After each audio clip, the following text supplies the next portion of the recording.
Soy el pastor Juan José Gil. Yo creo que no tenemos duda con respecto a la situación mundial. Por una parte, a la polarización que se está dando en tantos países, unos poniéndose a favor de unos, otros a favor de otros. Está la brecha, sin duda, mayor, que es entre Oriente y Occidente.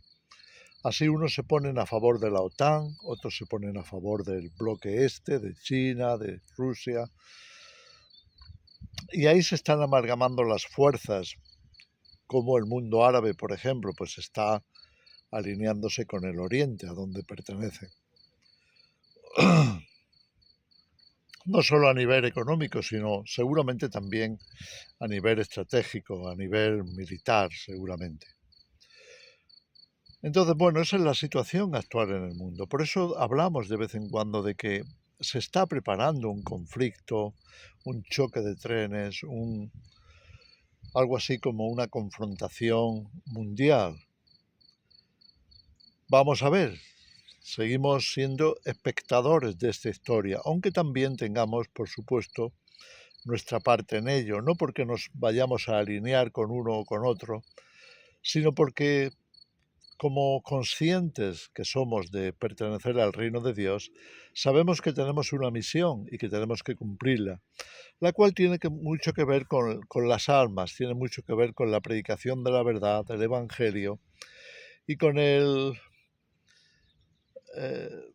lo que podríamos llamar entronamiento de nuestro Señor Jesucristo como Rey y Señor de todas las cosas, que sabemos que eso ya ocurrió en la resurrección, pero que todavía no vemos el cumplimiento a nivel físico en este mundo.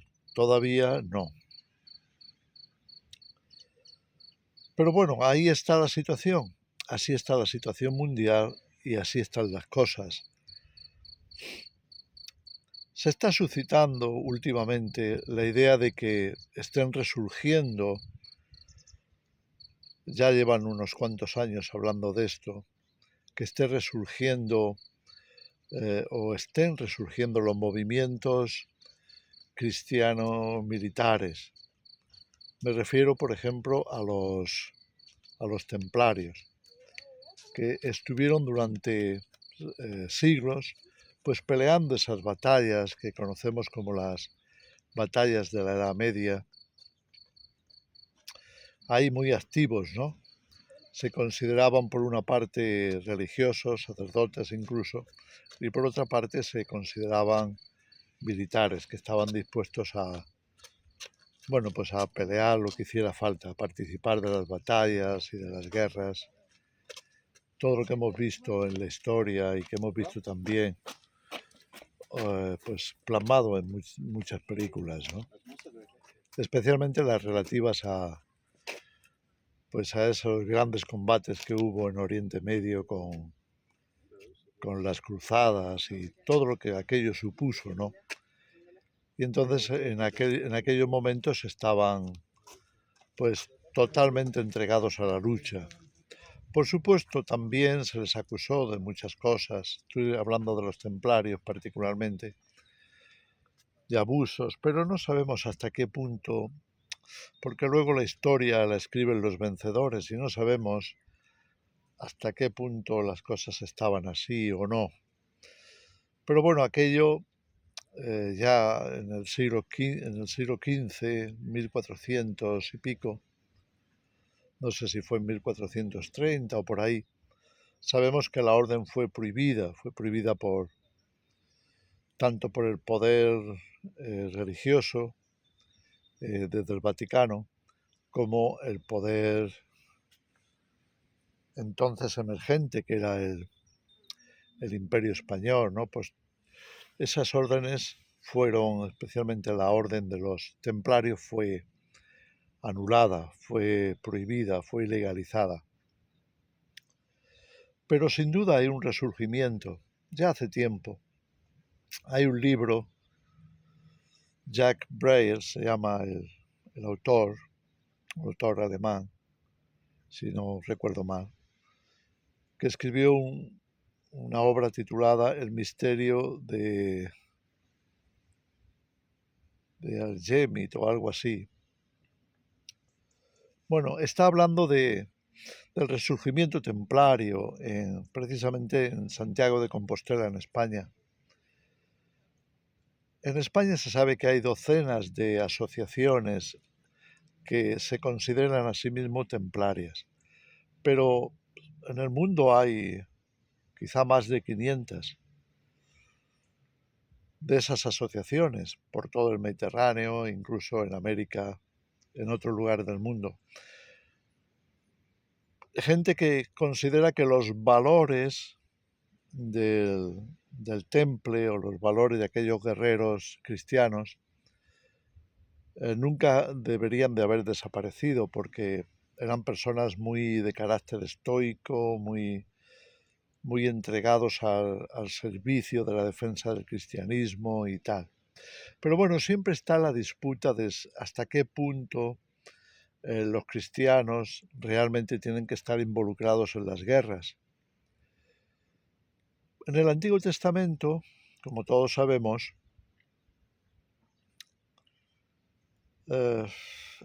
Dios mismo toma a veces posiciones como el comandante en jefe de los ejércitos, el Señor de los ejércitos, o Jehová o Yahvé de los ejércitos. Y vemos cómo la implicación divina en muchas batallas pues es real, ¿no? Hasta el punto que es Dios quien gana las victorias, no la gente que acude a esa guerra. Y hay ejemplos muy interesantes en el Antiguo Testamento.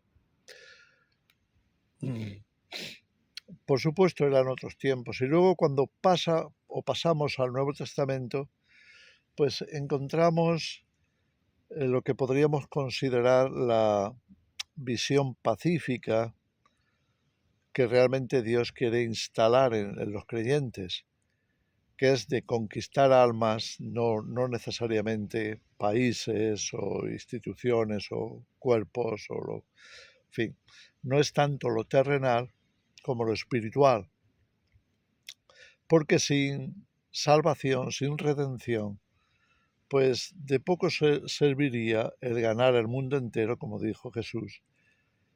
¿De qué va a valer ganar el mundo entero si se pierde el alma? Si no hay una reconciliación verdadera con Dios, si no hay una vuelta al Creador y a sujetarse y a someterse a sus leyes, a sus valores y principios para servirle y honrarle. Estas cosas también estaban en el temple. Quiero decir que estos guerreros cristianos de la Edad Media también luchaban con eso en mente, es decir, servimos al Señor, honramos a nuestro Dios y estamos dispuestos a dar la vida por Él en defensa de lo que consideramos que es justo. En principio los valores son indiscutibles, ¿no? Otra cosa es cuándo es el momento o si Jesús estaría de acuerdo con eso. Es obvio que Jesús se presenta bastante, en este sentido, bastante pacifista, es decir, trata de instruir a los discípulos de que se mantengan con el enfoque en la conquista espiritual, la conquista de las almas. Pero esta cuestión siempre ha estado ahí, porque todavía hay muchos soldados peleando las guerras que se consideran cristianos y que son cristianos. Tienen fe en Jesús, tienen una fe sincera y confiesan esa fe sin ningún tipo de cobardía o de miedo.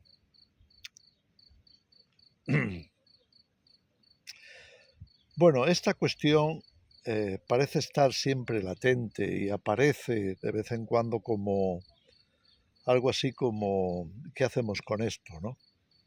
¿Qué hacemos con esa parte de la historia? ¿O qué hacemos con lo que ocurre en la actualidad? Si nos remontamos al Evangelio, en Lucas capítulo 22, cuando Jesús ha estado en la última cena con sus discípulos y está algo así como despidiéndose porque sabe que le van a le van a arrestar, le van a llevar a juicio, que va a ser injusto, por supuesto, y le van a llevar finalmente a la cruz para dar su vida. Y él lo va a aceptar no, no sin conflicto, porque se trata de supervivencia, se trata de una vida que va a partir, que además va a ser injustamente maltratado, insultado, deshonrado, expuesto públicamente, y finalmente va a ser azotado, va a ser condenado a una muerte muy cruel. Y eso él lo va a aceptar porque sabe que tiene que dar ese paso para que realmente la justicia divina haya sido satisfecha en cuanto a la paga del pecado. La paga del pecado es la muerte, escribía el apóstol Pablo. Y Jesús la iba a tomar por todos nosotros, lo cual es algo que siempre, durante toda la eternidad, tendremos que estar agradecidos a nuestro Señor Jesucristo, porque lo que Él hizo es digno de recibir toda honra y alabanza y veneración, adoración. Sin duda Él era Dios hecho carne. Nadie más que Dios podría haber dado ese paso y haber hecho lo que Él hizo. Pero fíjate, ahí cuando Jesús se está despidiendo de los discípulos, como digo en la última cena, Jesús les va a recordar, les dice, ¿os acordáis cuando os dije que no llevaréis nada para el camino, que no llevaréis dinero, ni bolso o bolsa, o nada, o sea, que confiereis en Dios plenamente? Y ellos dijeron, claro. Y entonces él añadió, bueno, pues ahora os voy a decir que toméis dinero, que llevéis bolsa. Es más, que si no tenéis espada, os hagáis de una, que si tienes que vender alguna otra prenda, véndela, pero es importante que tengáis una espada. Y uno de los discípulos saca 2 espadas diciendo, mira, aquí tenemos 2 por lo menos. Y Jesús dice, bueno, es suficiente.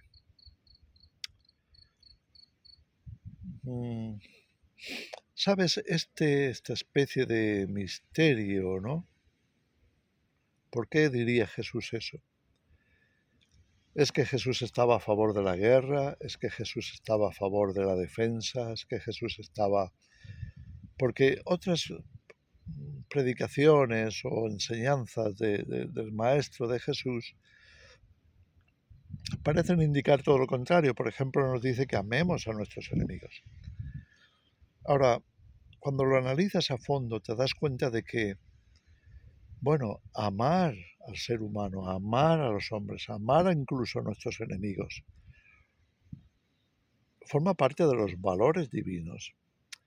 Pero eso es posible que no esté reñido con el derecho a la autodefensa.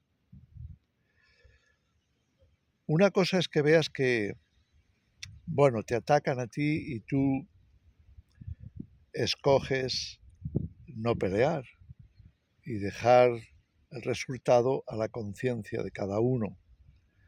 Si es por la fe en Cristo, pues incluso lo tomas como una honra. Bueno, tener el honor de dar la vida por Jesús, bueno, eso es algo inestimable. Pero, ¿qué pasa si ves que están atacando a una población donde hay niños, donde hay enfermos, mujeres, personas dependientes que no se pueden defender a sí mismos? ¿Qué harías? ¿Crees que Jesús estaría en contra de la defensa del débil? Bueno, si eso fuera así, entonces ningún ejército, ningún sistema de defensa tendría justificación ninguna delante de Dios. Ya ves que es un tema un tanto difícil, un tanto escabroso. No lo digo esto para justificar que resurjan los templarios ni nada de esto. Lo que estoy diciendo es que no es sencillo, no es fácil de resolver este conflicto, porque es muy posible que Dios respalde el derecho de la defensa propia. Y en realidad los templarios tenían ese carácter, es decir, vamos a defender el cristianismo, vamos a defendernos de los ataques. Si están surgiendo ahora es también porque ha habido un avance muy importante del Islam. Y ya sabemos que el Islam es bastante, en muchos sentidos, puede ser bastante violento, especialmente cuando son grupos terroristas y lo que estamos viendo en la actualidad, ¿no? Entonces, frente a esos ataques, pues no es de extrañar que resurjan del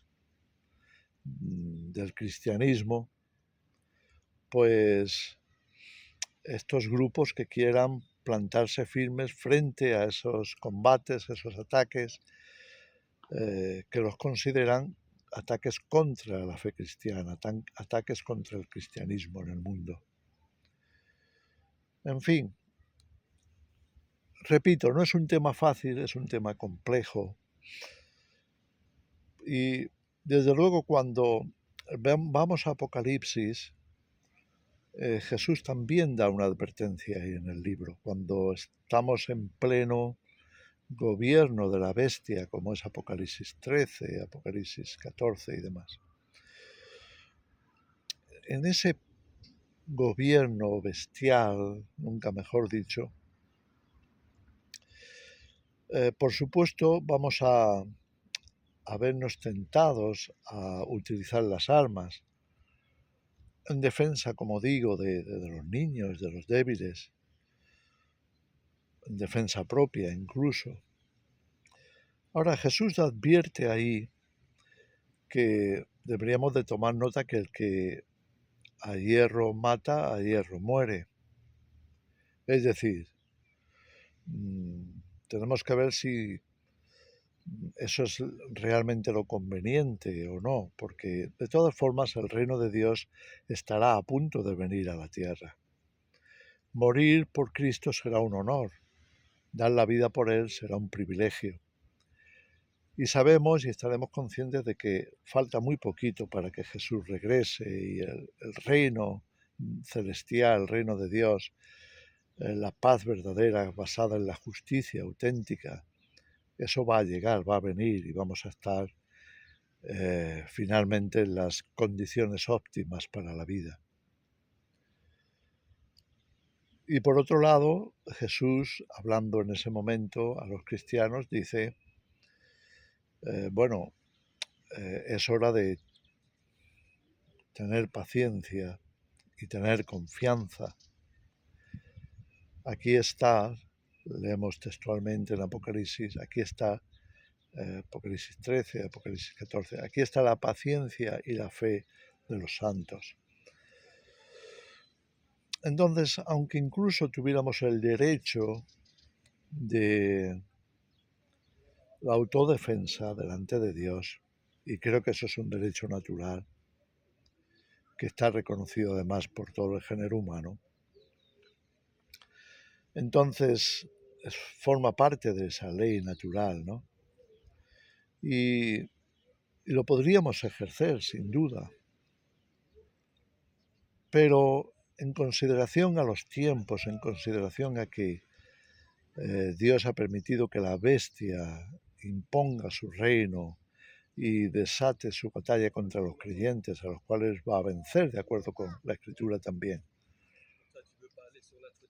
Entonces tenemos que considerar que quizá no merezca la pena enfrascarse en eso, a menos que lo veamos como tan terriblemente injusto que salgamos en defensa de los débiles. En fin, aquí está la situación, así está la cosa. Y no es, repito, por última vez, no es un tema fácil, es un tema complejo, requiere oración, requiere dependencia de Dios, dejar que sea el Espíritu Santo el que nos guíe. Pero os quería dejar esto porque vamos a ver más y más seguramente hablar de estas cosas, ya que se están levantando estas asociaciones, incluso están saliendo a las calles a reclutar gente. Algunas veces se ponen su vestimenta clásica, la capa blanca con la cruz roja, el casco, la espada, en fin, y salen a las calles, salen a ayudar a la gente y salen a reclutarles también a esos valores y principios del temple. Bueno, nosotros los que estamos en Cristo sabemos quién es nuestro Rey y a quién servimos. Lo importante es que lo tengamos claro y nos mantengamos firmes, como Jesús dijo, perseverantes hasta su venida. En fin, os dejo con esa reflexión. Que el Señor os bendiga.